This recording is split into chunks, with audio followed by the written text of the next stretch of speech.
By the way, this video During the this video makes people mad. By the way, we watched it on stream by the way 3 times already. Anytime I watch this, people get mad because this actually shows, it quantifies what they don't want their brain to quantify. I watch it again. COVID lockdown, this headline went viral. Nearly half of men say they do most of the homeschooling. Happy birthday, 3% Donna. of women agree. I bring this up not to debate who's right, but because it's a great example of something called egocentric bias. Most people think they do most of the work. For example, researchers have asked authors of multi-author papers what percentage of the work they personally did. And when they add up those percentages, the sum is on average 140%. Guys, I'm different. The reason why I had this behavior is that I always put in 110% and I get results. You need to understand something. Yep. My contributions to the things that I do are absolutely colossal. They're massive. Guys, this video isn't about me, buddy. It's about other thing. It's not about me. When couples are asked to estimate how much of the housework they do, the combined total is almost always over 100%. Now you might think this is because people want to appear more helpful than they actually are, but that's not it. When couples are asked what fraction of the fights they start or how much of the mess is theirs, the total is again over 100. People think they do more of the work, but they also think they cause more of the problems. So why is this? I think it's simply because you experience and remember vividly all of what you do, but not all of what everyone else does. So naturally, you overestimate your own contributions and underestimate others. And I think this bias leads us to underestimate the influence of other things on our lives, like the role luck plays in our success.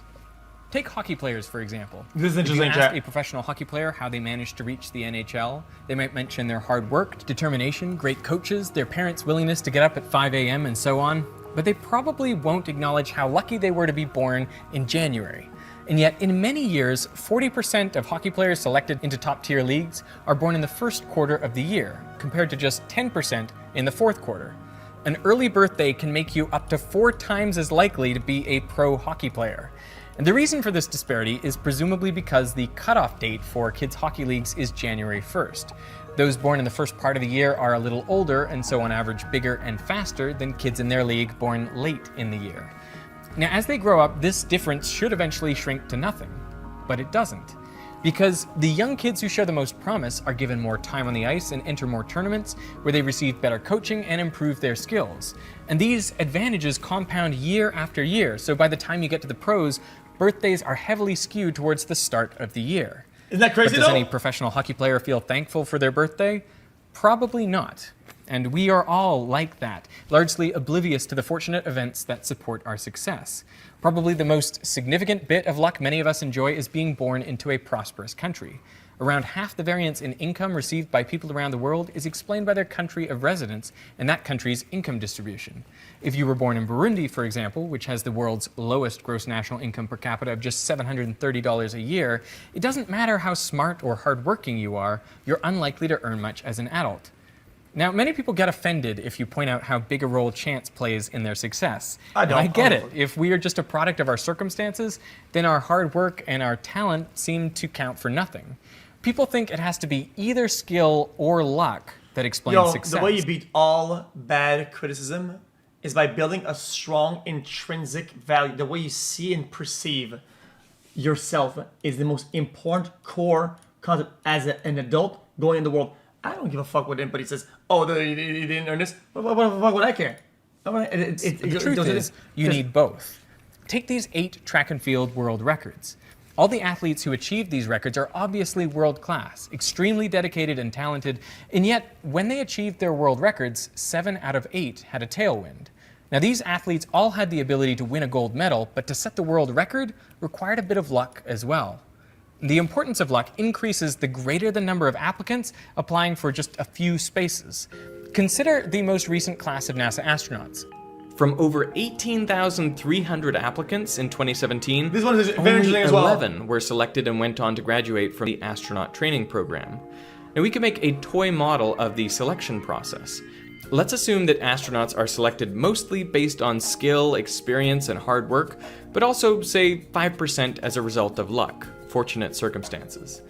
For each applicant, I randomly generated a skill score out of 100, and I also randomly generated a luck score out of 100. Then I added those numbers together, weighted in the 95:5 ratio to get an overall score. This score represents the selector's judgments, meaning the top 11 by this metric would become astronauts. And I repeated this simulation 1,000 times, representing 1,000 different astronaut selections. And what I found was the astronauts who were picked were very lucky. They had an average luck score of 94.7. So how many of the selected astronauts would have been in the top 11 based on skill alone? The answer was on average only 1.6.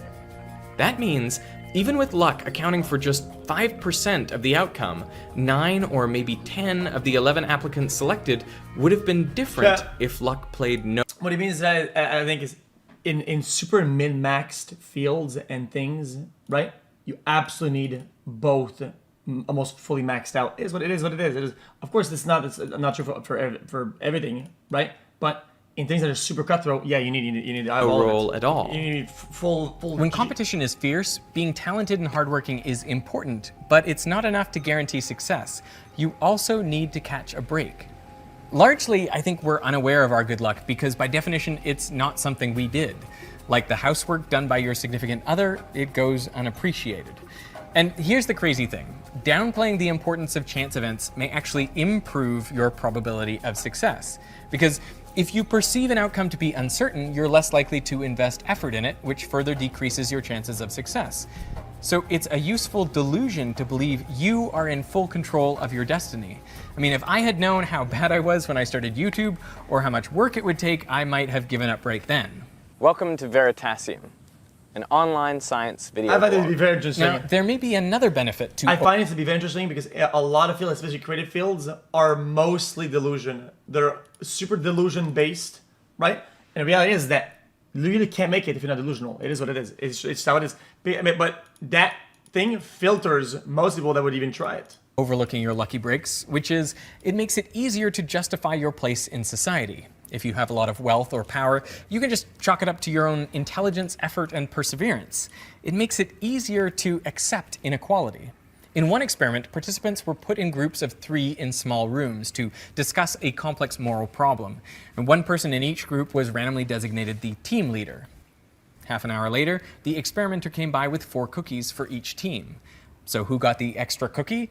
In each case, it went to the team leader. Even though they had no special aptitude, they didn't have extra responsibilities, and they'd gotten their position through chance alone. Once you have achieved a certain status, it seems natural to feel like you deserve it, and all the other good things that come your way. Now, this is just an anecdote, but whenever I've been upgraded to fly business class, I've always observed the worst behavior in my fellow privileged passengers. They just act so entitled and uncourteous. And research has found evidence for this as well. In another experiment, participants were asked to think of a good thing that happened to them recently. And then one group was asked to list their own personal qualities or actions that made that good thing happen. Another group was asked to list external factors beyond their control that led to the event. And a control group was simply asked to list reasons why the good thing happened. Now, for completing this task, participants were told they would be paid $1. But at the end, they were offered the option to donate some or all of the money to a charity.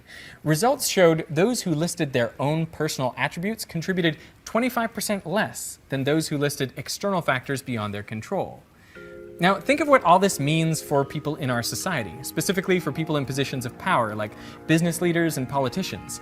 Now, undoubtedly, most of them are... So then I figured out, guys, it's like a crazy thing of psychology that I could never really explain.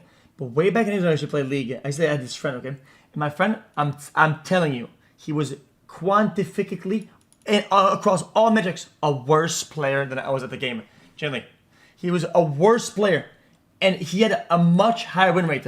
The guy was just good in the game. He was the noob whisperer. He would talk in ways, and there's certain things in the game that made him perform better.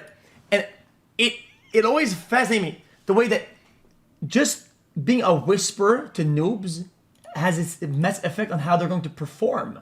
Talented and It's hardworking, aura. but they have also been luckier than most. And like most of us, they don't realize just how lucky they are. And this gives them a distorted view of reality.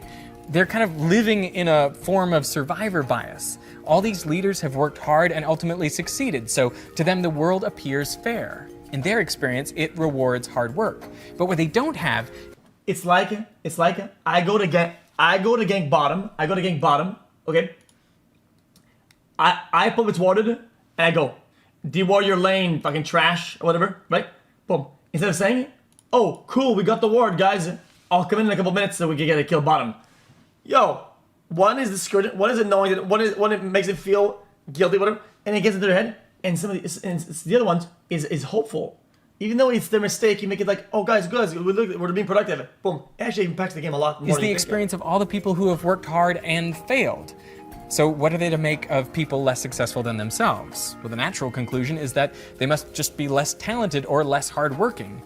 And this perspective makes them less inclined to be generous, to give back. And they are the ones who set the rules for how society operates.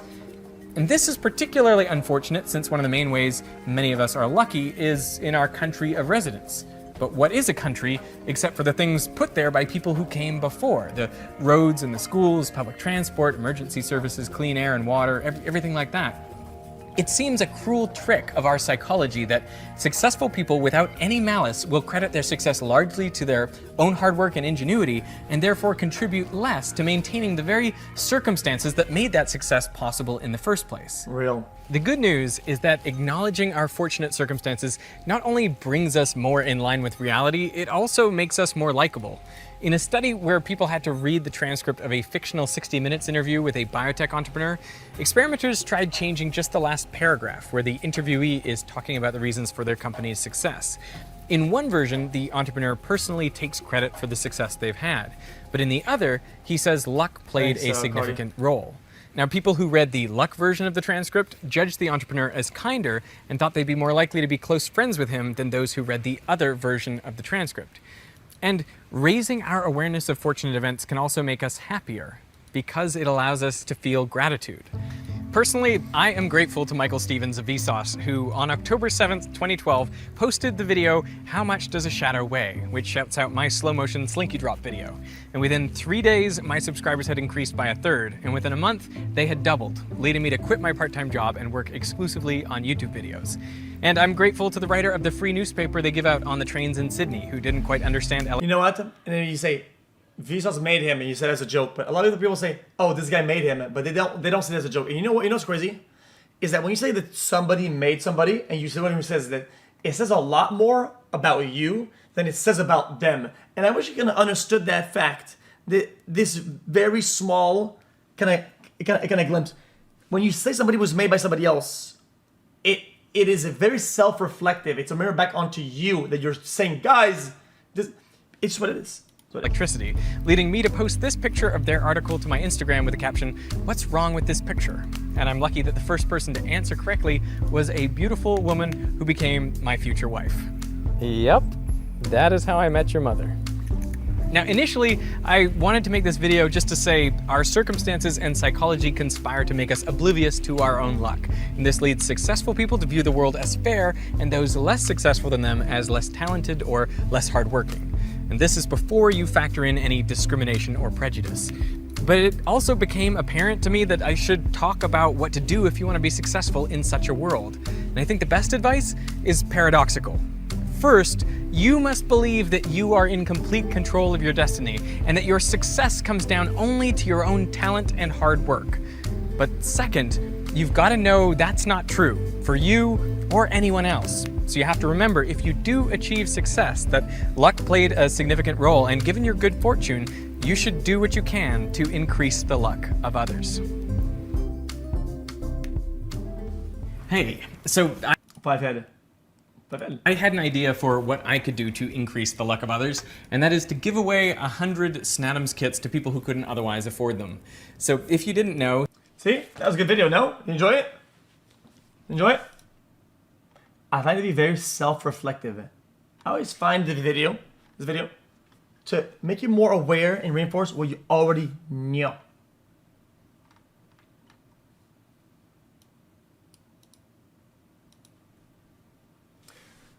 The reality is that you will get lucky. And sometimes You are lucky. But you don't take advantage of that luck. Therefore, you are blind to your luck. And luck becomes more of a perspective. A lot of people find themselves, oh, wow, I got lucky 10 times today. And you were put in their shoes, you probably thought that was a normal day. Or maybe that was an unlucky day. You see what I'm saying? I find myself to be in that too sometimes. That's why it's good to be introspective about the day sometimes. If you're in the day, then wow. We go to bed and we have a label usually, right? It was a good day, bad day, we were lucky or unlucky. I think it's important to what went good today. Why was I lucky? And how to be grateful. You know what I'm saying?